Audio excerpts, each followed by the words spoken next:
So in the early years, one of the main groups that resisted the French were a rebel group called the Can Vong, and they fought a guerrilla-style revolt against the French, even though they knew that they had very little chance of winning.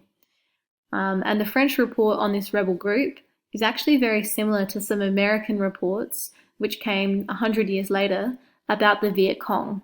For example, we have had enormous difficulties in imposing our authority in any way in our new colony. Rebel bands destroy the country everywhere. They appear from nowhere, they arrive in large numbers, they destroy everything, and then they disappear into nowhere. And rebel groups like this served as a really powerful symbol of resistance. The emperor had lost most power that he had and only remained a symbol. He was serving as a puppet during this time, but groups like the Can Vong were still fighting for an independent Vietnam.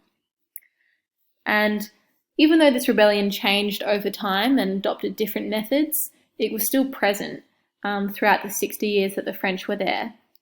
So another example can be seen in the fact that France did try to establish a university in Hanoi in the early 1900s, but they had to close it quite early on because a student movement was growing at that university and it was becoming very political and anti-French. And the French actually feared that it would lead to protests, uprisings, or attempts against the regime.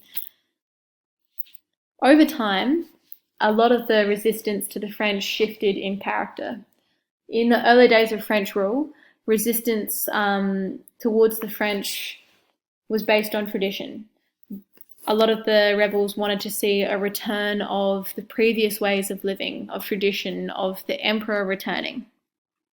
However, in the 1900s, this kind of thinking changed, and a lot of the rebels were quite modern in their ideas. They didn't want a return of what had previously been in place of the emperor. They were keen on nationalism. And in the 1900s, resistance to French rule was mainly centered around the ideas of self-determination, that Vietnamese people shouldn't be ruled by the French, but should be in fact ruled by themselves, the Vietnamese.